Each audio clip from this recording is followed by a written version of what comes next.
How can we make the world better? By making ourselves better.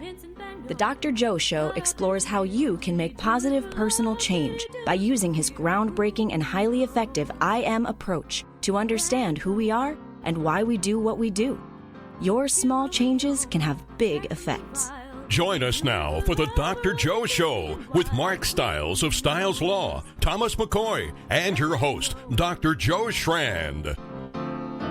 Welcome to the Dr. Joe Show. There was a subtlety to that tonight, Mark. It's very nice. Was there? Yeah, it was great. Maybe it was just in rhythm with the music. It was delightful.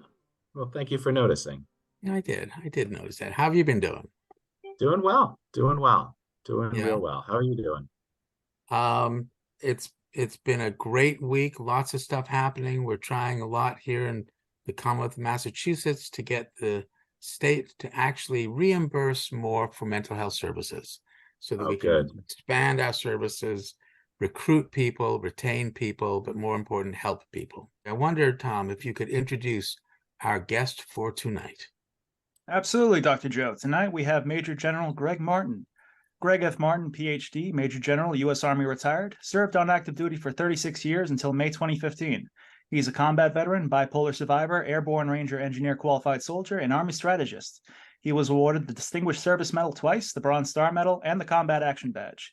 He lives in Cocoa Beach, Florida, where he is writing, speaking, and sharing his story of battling bipolar disorder to help save lives and stop the stigma. Welcome to the Dr. Joe Show. Thank you very much. Welcome, Major General Martin. We are so honored to have you here tonight. And, you know, what a story you bring in. And you've now written a memoir, is that correct? Right here? Yes. Yep, that's it. And, you know, Bipolar General, my forever war with mental illness. Where do you want to start as we talk about this, General? I guess we could start at the beginning. Let's do that. So the beginning so you grew up basically in the same neighborhood I grew up, really, because, you know, I'm also from the Boston area in the 1970s, where mental illness and all that stuff, we were just sort of just pushing it aside. Didn't really want to acknowledge it. What was going on with your life? Well, with my life, you know, I unknowingly, and I didn't realize this till just a couple of years ago, working with some really expert psychiatrists, unknowingly, I was born with a bipolar brain and a bipolar genetic predisposition. And it started off really low and moderate, a condition which is not a mental illness, but it's called hyperthymia. And it's a near continual state of mild mania, which gave me an enormous advantage in my life. It basically, my brain produced and distributed excess amounts of dopamine and other powerful chemicals. And it gave me a lift, a boost, extra energy, drive, enthusiasm, and so forth. And that really carried me all the way into my 40s. And what I didn't realize, though, was that it was inching ever closer to an actual bipolar onset, which hit at age 47. But my whole life, I achieved, you know, really big things. You know, in high school, I was, you know, sort of the top student athlete leader, went to West Point, graduated near the top of my class, went to Army Ranger School, then went off in the Army in Germany, ran marathons. I had a stretch where I ran 7 marathons, all under 3 hours in a short period of time, including a 2:36, which is, you know, pretty fast. Wow. You know, did a really good job at work. And then when the Army gave me the chance to go to graduate school, they sent me to MIT and they said, okay, your mission is to get 1 master's degree in engineering. So I came out with 2 master's degrees, a PhD, plus I finished the Army College of Command and Staff by non-resident form.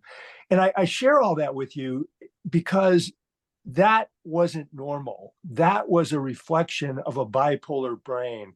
I was already by that point probably halfway up the bipolar spectrum from very low level hyperthymia towards a real onset of bipolar. I mean, it was just extreme, you know, sort of not normal. And that's how my life was. But nobody ever thought, including me, oh, there's something wrong with this. It was great. I mean, it was success. It was achievement. It was all things that people wanted. And it wasn't until I was in my 40s that I started getting closer and closer to the threshold of bipolar disorder. In a way to think about bipolar disorder, there's actually a theory called the kindling effect, where it starts with like how you light a fire, little twigs, little sticks, bigger sticks. And every time there is a bipolar-like event in your life, it throws more sticks, more logs on it. And so by the time I was in my 40s, I mean, there was a pretty good fire going, but it hadn't erupted yet into real bipolar. And that really happened at age 47, 2003. I was a brigade commander in the Iraq War in charge of about 10,000 troops. And according to the VA and the Army Medical Department, who investigated my illness, it was the stress, the thrill, the euphoria, the pressure of leading troops in combat that triggered my predisposition for bipolar disorder. And when we attacked from Kuwait into Iraq, I went into mania. Didn't know it, had no clue, nobody else did, but my performance shot even higher. I mean, my energy levels were absolutely incredible. My brain functioned better, faster, more focused than ever in my life. Felt like Superman, felt bulletproof, fearless on the battlefield, moved around, didn't need sleep. And that went on for most of my year in Iraq. But when I got back to Germany, I sunk into depression. And I went to the doctor several times over the next number of years when I was in depression and said, hey, there's something wrong with me. I'm usually high energy, tons of enthusiasm and drive and interest. And I'm terrible. I'm depressed. I have no energy, no interest. I'm confused, indecisive, withdrawn. And all three times they said, oh, you're fine. There's nothing wrong. But there was something wrong. I had bipolar disorder. And then for most of the next 12 years, I was mostly in a state of mania. And thankfully, it was mostly a high performing mania that enhanced my performance. But by 2014, using the kindling effect, my bipolar had turned into a raging bonfire. And I went into full blown mania, essentially a state of madness, insanity, went completely over the top, off the rails. And then people noticed there's something wrong and started sending anonymous reports up to my boss, who was the chairman of the Joint Chiefs of Staff, of all people, the top military officer. And he did some assessments and investigations and decided, hey, Martin's got to go. And I also need to protect him as well as the university I was leading. And so he called me in and he said, hey, Gregg, I love you like a brother. I got called into his office in the Pentagon. And he said, and I thought I was going to get promoted. I was so manic. And he said, Gregg, I love you like a brother. You did an amazing job. I give you an A+, but your time at National Defense University is over. You have until 5 p.m. today to resign or I'll fire you. And I'm ordering you to get a psychiatric evaluation this week. And so you would think maybe I'd be disappointed. No, I was so manic. I said, thank you, General. I appreciate it. God put me here to do big things, and he's moving me somewhere else to do even more important things. Interestingly, 9 years later, I think I'm doing the most important work of my life, which is mental health advocacy. But then over the next 4 months, what goes up must come down. I spiraled, then crashed into terrible, terrible depression. So I was fired, retired, later hospitalized. And then I finally got diagnosed. After 3 times they diagnosed me when I had mania, and they said, you're okay. And we can go into why they misdiagnosed. But then I went into 2 years of bipolar hell, where I had hopeless, crippling depression, terrifying, frightening hallucinations and psychosis.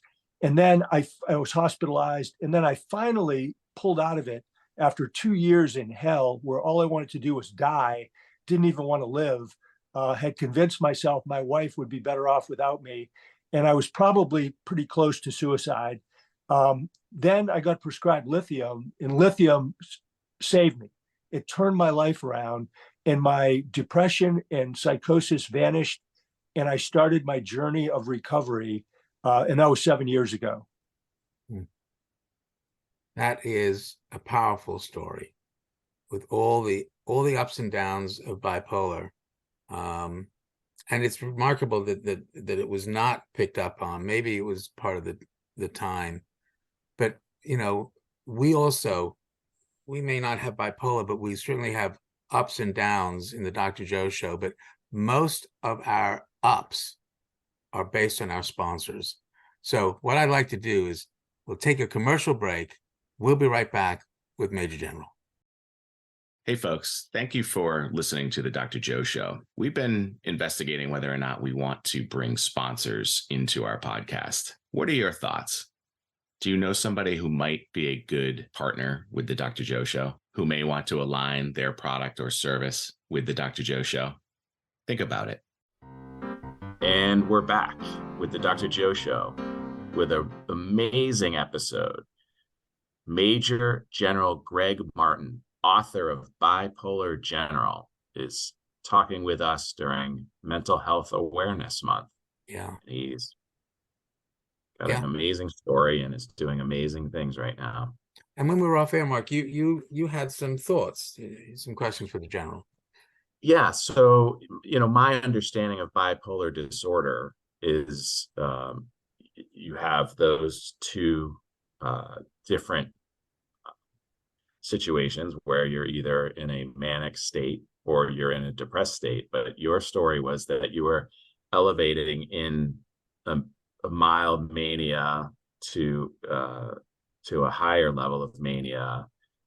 But my question was, at any point in your growth period, did you not experience that depressed feeling?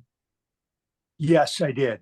And growing up, I had one period of depression when I first went off to college at the University of Maine. I was doing really, really poorly in school my freshman year. That was before West Point. And I sunk into a pretty significant depression that lasted over a month. And now that I understand much more about bipolar disorder, I mean, that actually was a bipolar related depression. And then I did pull out of it and then go into, a certain level of moderate mania. And so that happened, when I was a teenager. And then I was mostly low level mania for the next couple of decades.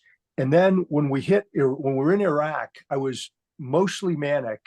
But towards the end of the year, I started going into short dips of depression that would last anywhere from 12 to 24 hours. And then I'd bounce out of it again. But during those short little depressions, and that's called rapid cycling, where you quickly go into depression and then you come back up and then you go back down. And but again, I was during those periods of depression, I was withdrawn. I didn't want to be around people. I was indecisive. I was confused. It was not good.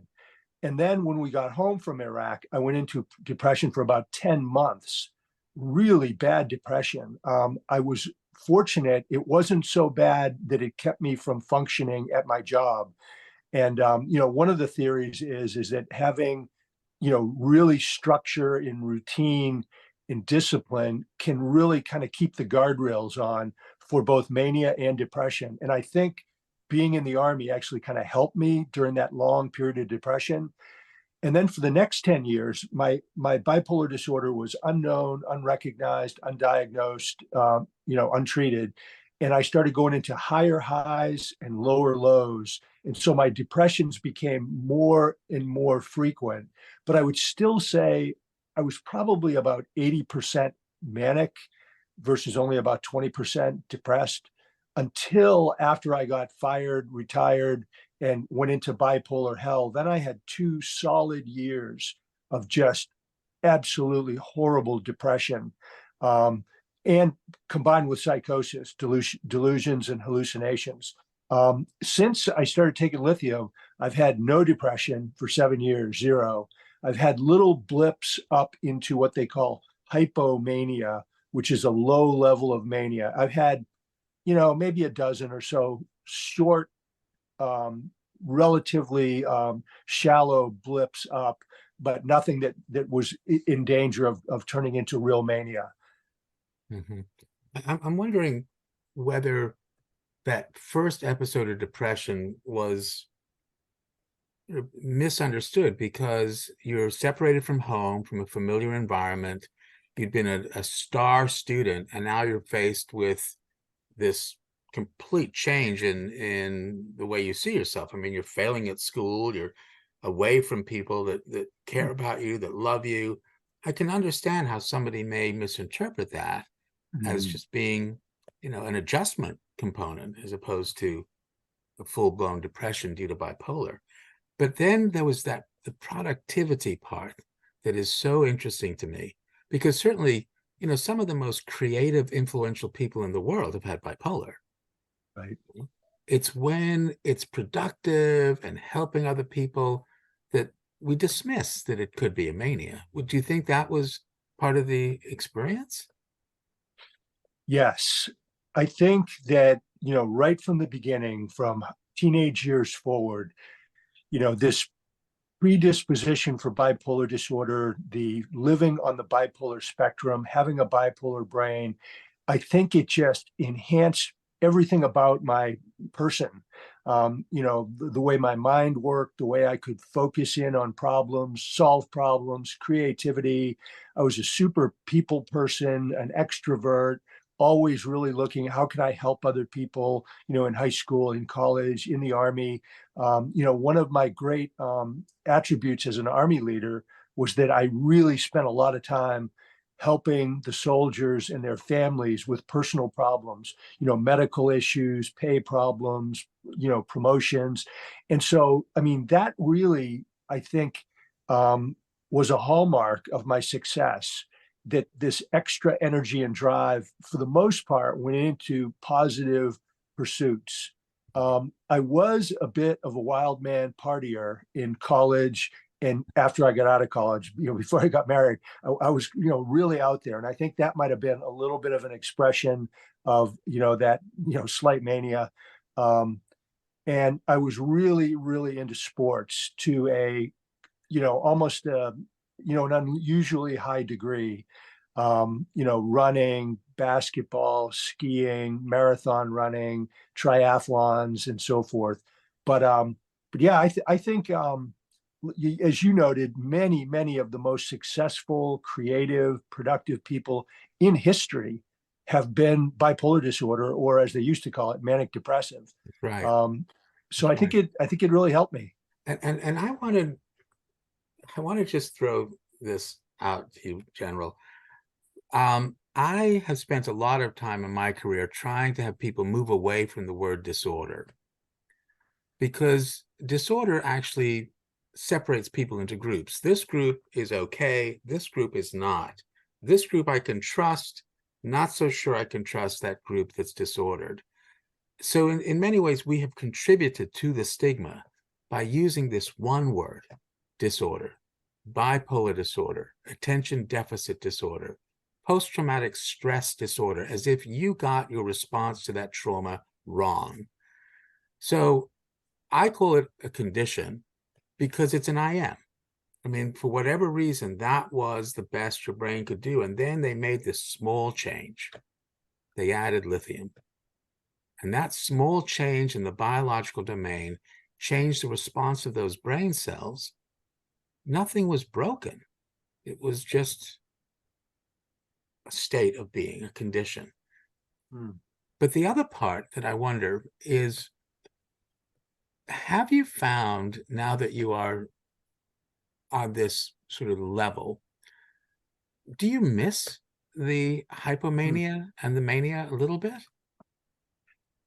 I miss the hypomania, because the hypomania that only goes up to a modest level it's the best drug in the world. I mean, you're high, you feel phenomenal, you can do anything, you're so productive, you're happy, you love people, everything's wonderful. So yes, I miss that. The danger of hypomania, though, is that it can easily, given the right conditions, turn into mania. Now, mania was also an unbelievable drug high. And, the things I did in a state of mania, and I mean, the hallucinations and the flying and just believing I was the smartest person in the world who held the key to world peace and all that kind of stuff. That also is very addicting, but I don't miss it because you go into mania, you're going to go into depression. And depression was the worst thing that I've ever experienced in my life. I mean, I had no idea how horrible being depressed, real depression. I had no idea how bad it was. And so it was so bad. I never want to go there. I don't want to put myself, my wife, my family, my friends, anybody through that again. So therefore, I'll do whatever it takes to keep from going into mania. Yeah. What was it about that depression that was so difficult for you? Well, I had absolutely no hope about anything. I lost all interest in pretty much everything. Everything that I used to love and be passionate about, didn't care about, didn't want to do it. About the most I could muster myself to do is to, lay on my back and just stare into space, endlessly ruminating about every mistake I had ever made in my life. And then when I would get agitated, I would, dive on the floor, a hardwood floor, and bang my head and punch myself in the head and face. Meanwhile, all of this depression was infused with psychosis, where I had delusions and hallucinations of that I was being spied on, watched, that people were plotting against me, that I was going to be arrested, convicted, put in jail. And then in jail, I had these horrible psychotic thoughts that I would be beaten, stabbed to death, and then I would die face down on a cold prison floor, gurgling in a pool of my own blood. And that went through my head constantly. And then the other one would be when I wasn't having that psychotic, what I was told is a passive suicidal ideation, because it wasn't me killing myself, it was somebody else. So it was passive. But the other one would be that this invisible force would grab me and throw me underneath the wheels of a rapidly moving 18-wheeler truck. And I would see myself get ripped apart, and my arms and legs and head would all bloody, would go flying off to the side of the road. And so I had these thoughts of death constantly. And I wanted to die. I didn't want to live. I never thought I would get better. I had one friend who had a son who had bipolar disorder, and he said, "You will get better. There is hope." And he kept telling me, "You will," but I didn't believe him. And I just had this horrible feeling in the pit of my stomach that all these terrible things were going to happen, that it wasn't worth it to be alive, that the whole world would be better off if I was dead. And that is also part of that profound, deep limbic brain. Nothing will ever change, and we can't access that prefrontal cortex that is involved in anticipating the future. The future just seems to be more here and now. That's one of the things that is the most difficult part about depression. But one of the things that we know is that things do change. Things do change, and things can get better. And one of the things that helps us change and always be better are our sponsors. And so with that in mind, let's take a commercial break. But folks, come on back. We've got a lot to talk about. Be right back with the Dr. Joe Show. Hey, folks, welcome back. So any thoughts? Do you listen to other podcasts? Do you see how they do the sponsors? Is there a way that they're utilizing sponsors that you enjoy or you don't enjoy? I listen to Smartless, and I really enjoy how the co-hosts share the voiceover for the product or service. It's really funny for the most part, but it's unique. It's them really endorsing. Does that work? What do you think? And we're back with the Dr. Joe Show with Major General Gregg Martin, author and mental health advocate. His new book, Bipolar General, My Forever War with Mental Illness. Major General, how is it that through your career, this was never identified and truly addressed?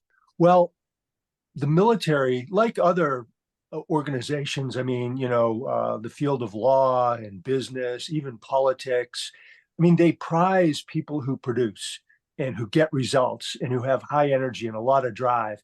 And I had that for decades. So, first off, they loved what they saw, they loved the results, and so forth. And nobody digs deeper in questions like, hey, what's behind this? Because it's good, it's success. The second thing is, even when my behavior started to get kind of bizarre and was really definitely manic, people didn't around me didn't know what they were seeing. They were untrained in what are the basic symptoms of bipolar disorder. They didn't know, so they couldn't connect any dots. The second thing is that oftentimes I would rotate every year or two to a new job. So by the time people maybe really started catching on that, wow, this guy's really out there, I moved to a new job and started all over again with a new crowd who didn't really know the difference.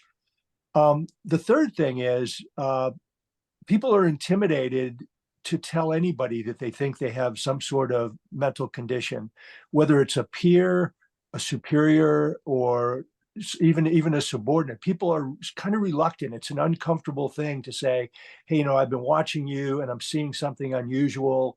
I think maybe you should get a mental health evaluation. It's uncomfortable for anybody, but especially to tell a two-star general, which is, kind of a lot to ask of people. The other thing is people liked me. And I was fun to be around. I had a lot of enthusiasm. We had great units, really good esprit de corps. And people thought, wow, I mean, this guy's dynamic. I want to be on his team. And so the last thing they wanted to do was hurt me. So they didn't want to see me get labeled with, a mental health problem and then, maybe come out of my job and then they would get somebody that they didn't like. So that was part of it as well. But I think when you really come down to it, the biggest thing is I was successful. There was a mask of success, and it included, two stars on my shoulders. And so when people looked at me, no matter who they were, doctors, superiors, subordinates, they didn't see, here's a guy with bipolar. They saw success. And it never crossed their mind that this guy has serious issues and mental conditions that need to be treated. So I think those are kind of the main reasons.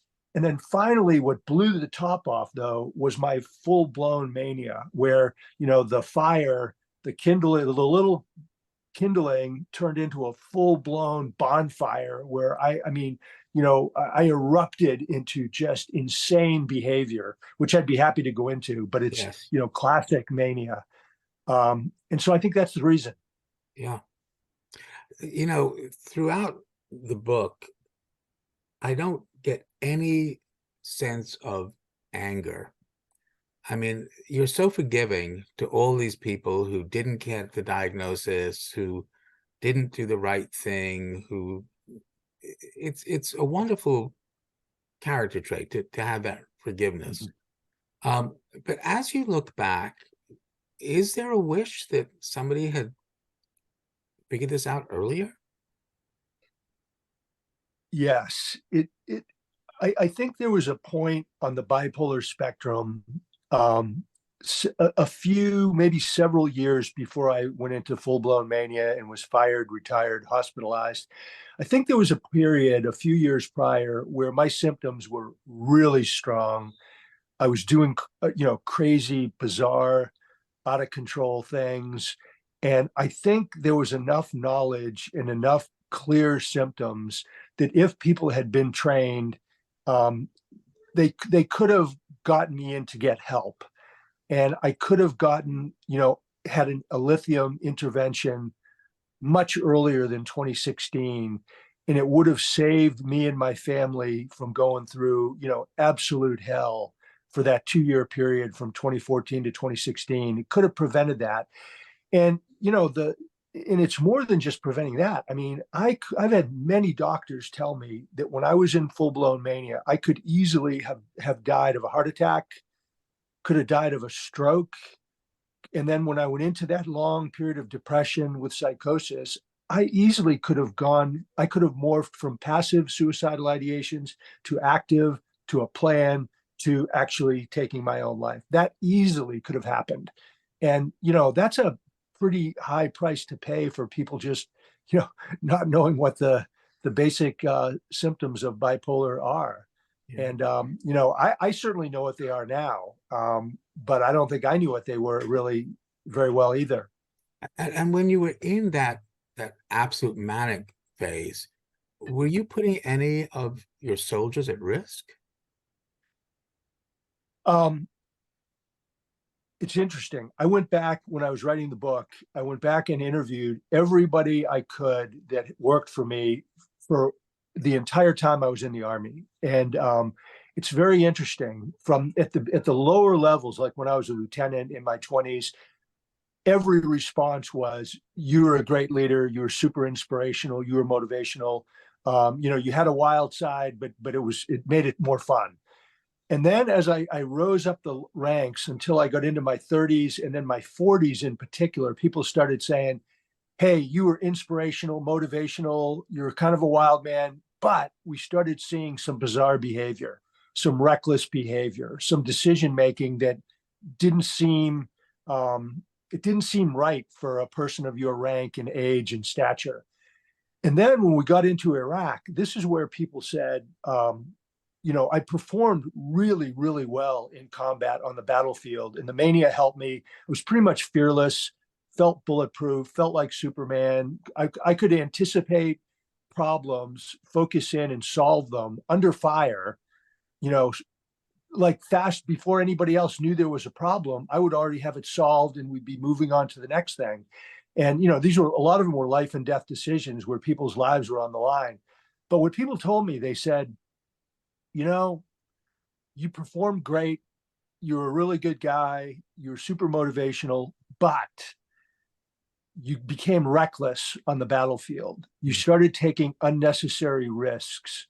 And, it's not just that you put yourself at risk. And I got chewed out by my 3-star boss on more than one occasion for being too far forward in too dangerous of a position where I could have been pretty easily killed or captured. And he said, "Hey, you got to knock that off. I mean, you're a colonel, you're a brigade commander. My entire corps, 100,000 troops, is depending on doing all the engineer missions correctly, on time, and so forth. I can't afford to lose you." And so he chewed me out. And so what people told me, they said, you put not only yourself at risk, but the people that were with you, your driver, your force protection team, your communications guy, we were in these little cells that moved around the battlefield with two thin-skinned, they weren't up-armored Humvees. And I mean, there's bad guys all over the place, and there were mines and improvised explosive devices and ambushes and all sorts of danger. And they said, you were too crazy. You were too wild, and you wanted to go see every soldier in your unit. And there were 10,000 of them. You wanted to see every mission, and there were hundreds going on simultaneously. You wanted to go all over Iraq, and it was too much, and you put people at risk. And besides, you're a colonel. We could have used more of your time in the headquarters helping to manage and orchestrate and plan and give us guidance instead of being out, running around on the battlefield all the time. And, it's a double-edged sword because, one of the traits of really good combat leadership is that the commanders get out and see what's going on. But when you do that too much, like I did, you're not in the headquarters enough, and your people don't get the guidance and the love and attention that they need. Mm-hmm. I just want to point out one observation, because this is radio, so many of our folks, may not see the video part, but the biggest smile, General, was when you used the word danger, and that you were putting yourself in danger. I have not seen that smile on you yet as then. So there's still that attraction of that. It sounds like it's still that the amazing invincibility, the superhuman component that you were experiencing in that manic state. It's attractive in some ways. Well, you hit the nail on the head. I mean, being in combat, it's super dangerous, and I'm anti-war. I'm really a peaceful person who is against warfare, really almost totally. But it was so thrilling, and I was so in a state of euphoria. I've never felt so high, alive, important. And I was, by my leadership, I know we really enabled the U.S. forces to get to Baghdad in record time, because the engineers play such a key role with clearing the routes and putting in bridges and all that kind of stuff. So, I'm happy and I'm proud that I and my, terrific soldiers got to play that role and make a difference. But it's there's something about it that is thrilling. Yeah.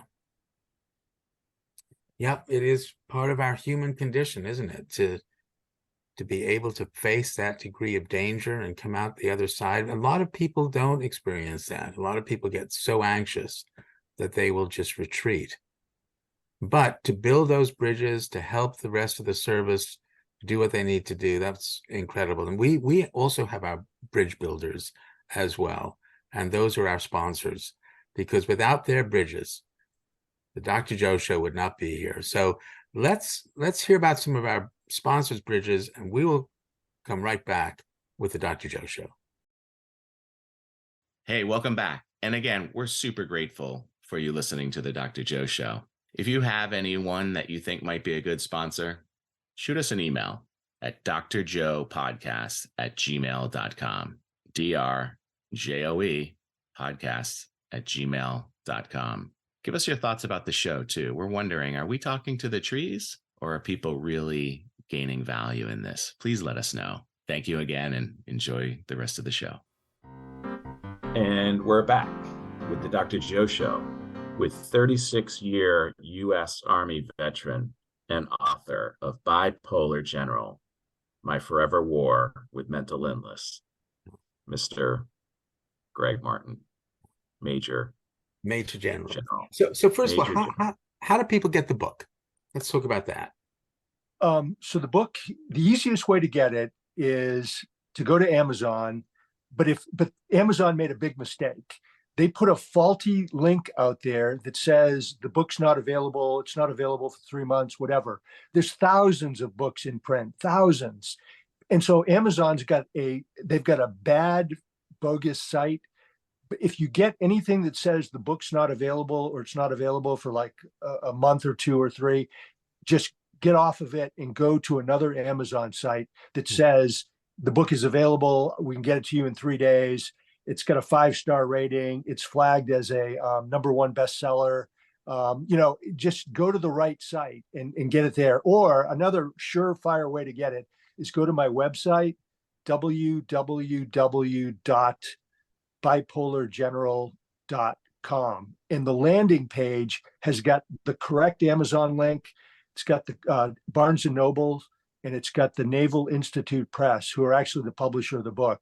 And so you can go to any one of those 3 and, boom, you get it ordered and you get it fast. That's great. We'll put those links on our site. And I just appreciate the irony of a 2-star general having a 5-star book. I think that's great. Right? So the other part that I want to talk about is, the fact that you have bipolar, but still can be really successful. Can you just talk about that having a psychiatric condition doesn't mean you can't be successful? Yes. I would say that my bipolar condition made me better and gave me more success than I otherwise would have had. And I really doubt I would have been a general officer without bipolar. I don't think I could have done it, because What the bipolar condition gave me was extra energy, drive, enthusiasm, ability to laser focus on problems and solve them creatively and fast. It increased my extroversion, so I loved being around people and being a coach and a leader of the team, and all of those skills just really accelerated and enhanced my natural talents and abilities and made me a much better Army leader. And I don't think I would have gone as high or been as successful were it not for my bipolar condition. So that's the good side of the story. The bad side of the story is when bipolar goes too high, it will bring you down. I mean, bipolar is a deadly, deadly condition that is tremendously destructive, that ruins marriages, families, careers, finances, leads to addiction, homelessness, prison, suicide. So it's really, really bad. And, just something to think about is, and I was in that condition, I could have gone down the path of death. I was in it, I was on it, it could have happened. But thanks to my wife and friend, I got medical treatment. And, it wasn't fast. It took them a while to get the right medication, but they finally got it. They diagnosed me, they gave me lithium. And now my life is happy, healthy, purposeful. I mean, I love my life. I am alive. I'm living, really great. And so the choice is really the individuals to make. If you do have a mental health condition, if you don't get help, you're going to probably go down the path of destruction. If you do get help, you're probably going to be happy, healthy, and live a great life. Yeah, and so many people don't want to get help because they think they'll be seen as broken and stigmatized. So that's the other thing that your book is really helping people, is to get rid of that stigma that mental illness is somehow, leaves you as a crippled, cursed human being. You're exactly right. The stigma, and my life mission is sharing my bipolar story to help stop the stigma, promote recovery, and save lives. The stigma is the biggest barrier to people getting help. And the stigma makes no sense. It's really based on ignorance. And the ignorance is that people think it's the person's fault for having the mental condition. So they look at a person, they say, it's your fault because you don't try hard enough, you don't have enough willpower, you lack character, you're a bad person.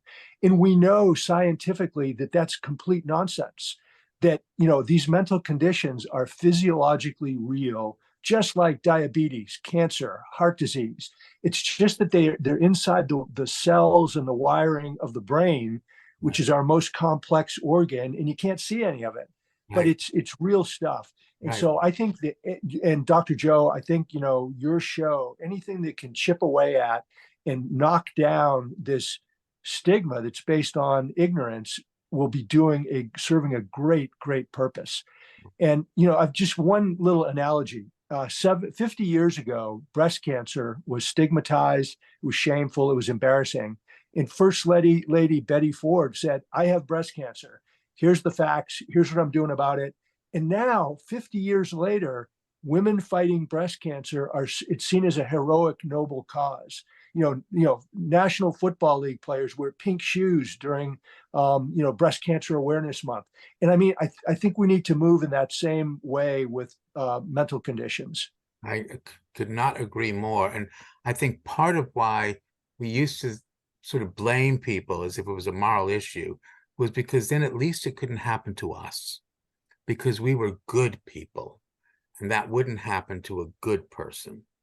And it is absolutely a distortion of the reality. Bipolar, folks, is one of the most treatable psychiatric conditions. It might be complicated treatment. We might need more than one medication. We might need more than one intervention, but it is treatable. Major General, can you talk a little bit about, if you would, about your journey in recovery? Sure.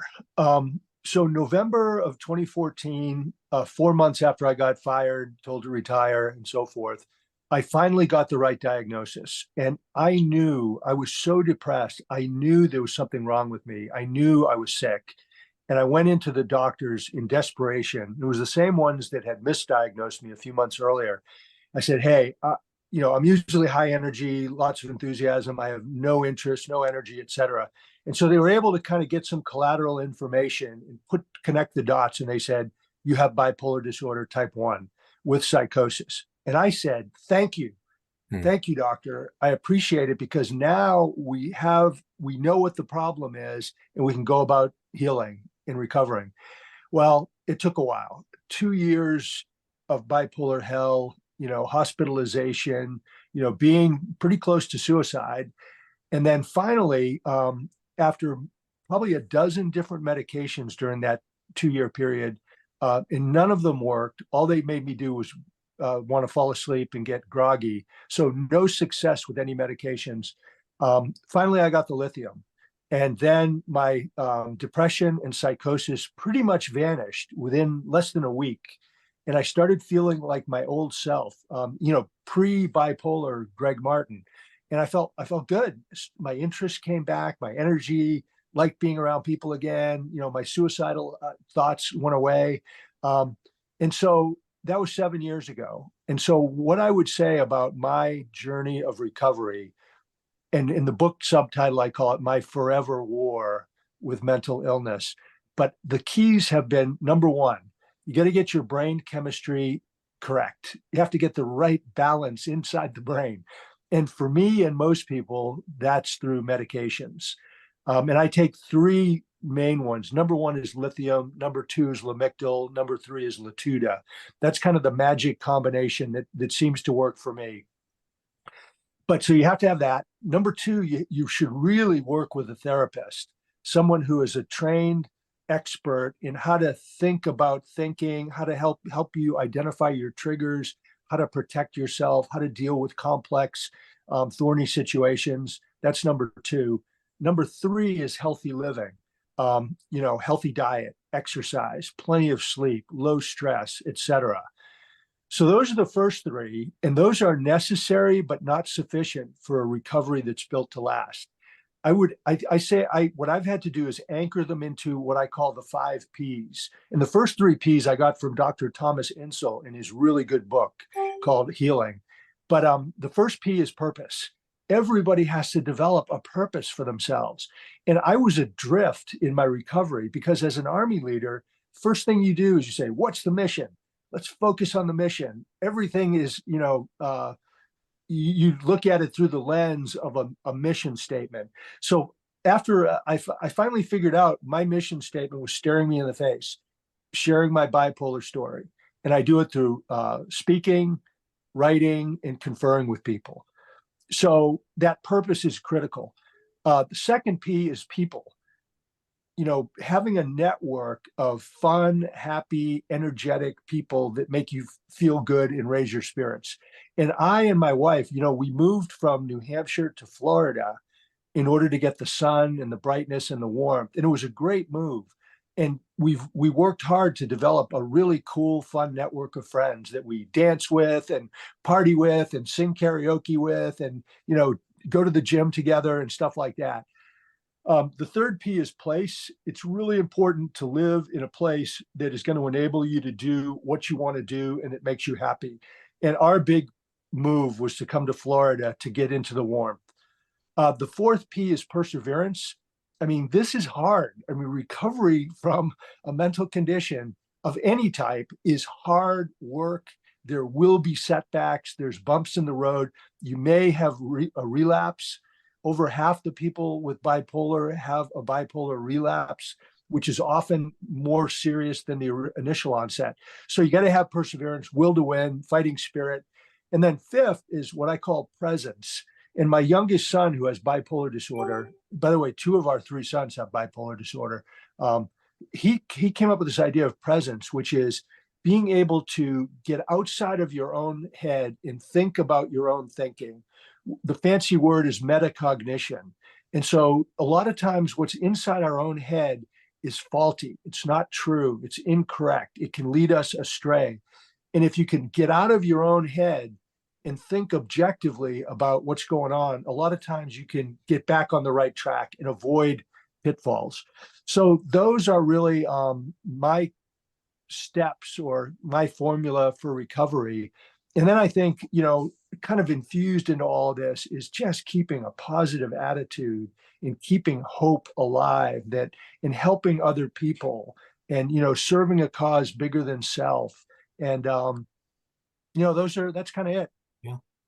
Yeah. Those are all really important and powerful steps. I'm just wondering, based on the IM, because the four domains interact, a small change can have a big effect. What small change can you recommend to our listeners based on our discussion tonight? I would say, first, have an attitude of gratitude. No matter what happens, be thankful, be grateful, because as bad as it may be, and I haven't always lived by that. Believe me, when I was in bipolar hell, I didn't have much of an attitude of gratitude. I was mad at God, etc. But I think that can change everything if you have this attitude of gratitude. And it changes your own thinking and perspective and spirit. And then it's contagious and it influences other people. And it really, what it does is, I think this, spirit of Thanksgiving, it sparks joyfulness. And who doesn't like to be around joyful people? That's right. It's wonderful. It's just makes you happy.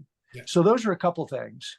And with that in mind, the second truth of the IM is everyone is interested in what you think or feel about them through their IC domain. And it has a different effect on your biological domain when you feel respected or disrespected. So the second truth, you control no one, you influence everyone. You get to choose the kind of influence you want to be. Major General Gregg Martin, what kind of influence do you want to be? I want to be a really positive, upbeat, joyful, thankful person that spreads happiness, joy, respect, and love with other people and everywhere I go. Well, I can tell you certainly have accomplished that right here on the Dr. Joe Show. And we are so grateful. So one more time, Bipolar General, they can just get it on Amazon, but they've got to make sure that they get the correct link. Yes. And I mean, absolute 100% certainty is if they go to my website. Okay. Right. Even better. Yeah. One of the things that was also a theme through the book that we haven't even touched on was your relationship with God. And you referred to that a little bit now. Can we just spend a few minutes perhaps talking about that? Sure. I'm interested in how does come into it? How does God, because I'm a spiritual person. I believe that there's something. But you had even just alluded to how angry you were with God as well at some point. So I'm just interested, tell us a bit about that, if you would. Sure. So I was brought up cradle Catholic, Irish Catholic family, near Boston, and never really got into church very much, but I went because my parents made me. And I found much more spirituality and goodness by going out in the woods and going into nature and, watching the sunset or sunrise, or being around, beautiful people. And then I went off to the University of Maine when I was 18, and I went from high school hero to college zero. And I was taking a very challenging engineer curriculum, and I didn't have good study habits because my high school was too easy. I got A's effortlessly. And so when I suddenly went to Maine is a real university, and you're in big lecture halls, and, there's nobody holding your hand. And suddenly I had all F's. And that's when I fell into this terrible depression. And then one day I was in my dorm room, and knock on the door, and a college missionary evangelical group said, "Hey, we'd like to talk to you about your life and eternal life and salvation and God. Would you be interested in any of that?" And I said, "Yeah, sure, sounds good. Come on in." And so these two guys came in, and they're like, "Well, do you do you know Jesus? And I said, well, I think I do. I mean, I've heard of him. I've been to church, hundreds of times. Um, do you know if you're going to heaven? I said, no, I don't know if I'm going to heaven or not.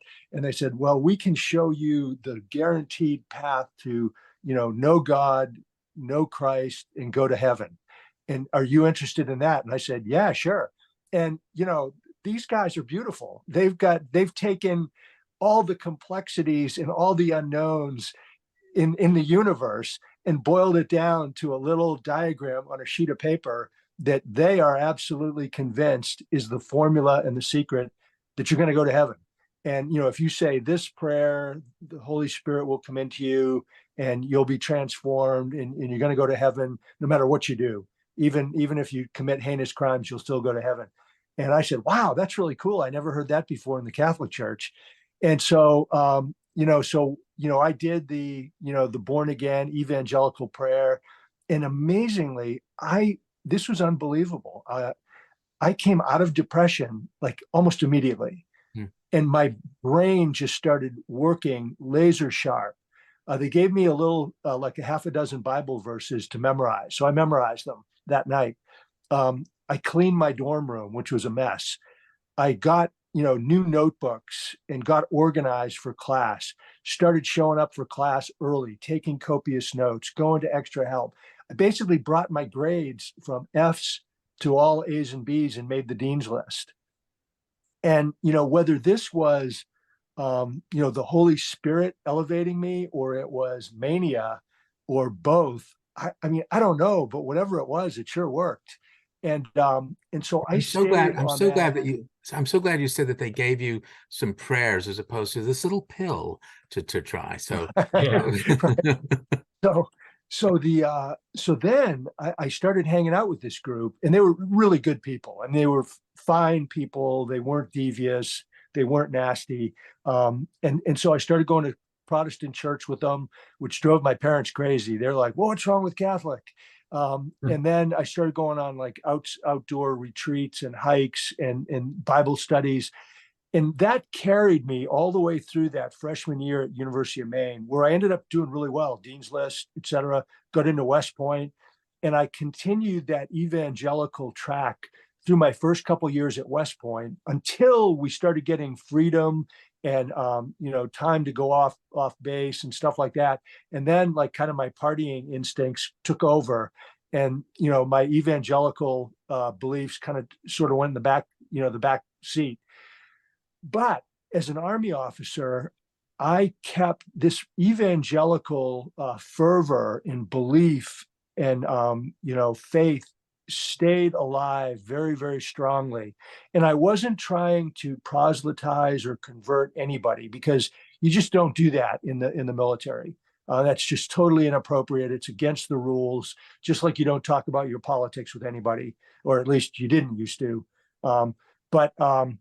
So I kept this Protestant evangelical streak, and it really helped me be a better officer, because the basic principles of Christianity and most religions are essentially they're in sync with being a good military officer.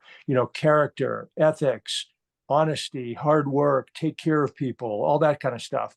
And then when we had kids, my wife and I decided to bring them up in the Catholic Church because we were both Catholic. So then I had a dual track, the evangelical and the Catholic. And I basically kept that really till this very day. And so when I went into full-blown mania, my religiosity became extreme. It was just insane.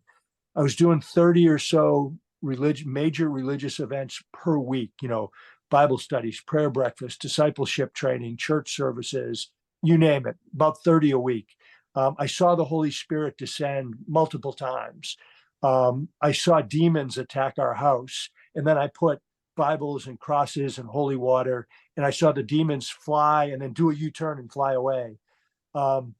And I really believe that God had put me in the Army and at National Defense University as the smartest guy in the world, had the key to world peace. I was going to establish this entity called the Global Security University. And I thought I was like the Apostle Paul in the US military whose purpose was to transform the US military. And I believe that 100%. I kind of went into darkness when I was in bipolar hell. I think religion was a little bit of a life preserver that I would reach out of the mire and grab it.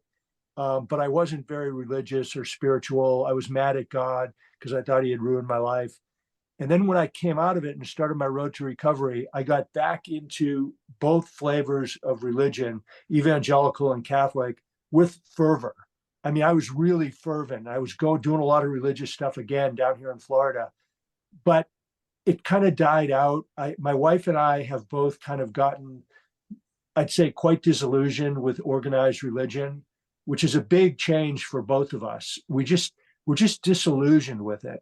And, you know, the mixing of religion and politics it's not right. It's a turnoff. And we just decided, you know, we love God. We're thankful. We want to help people, love other people. But these organized churches are just not for us. Yeah. And so we really have kind of died off in our, our religious faith, if you will.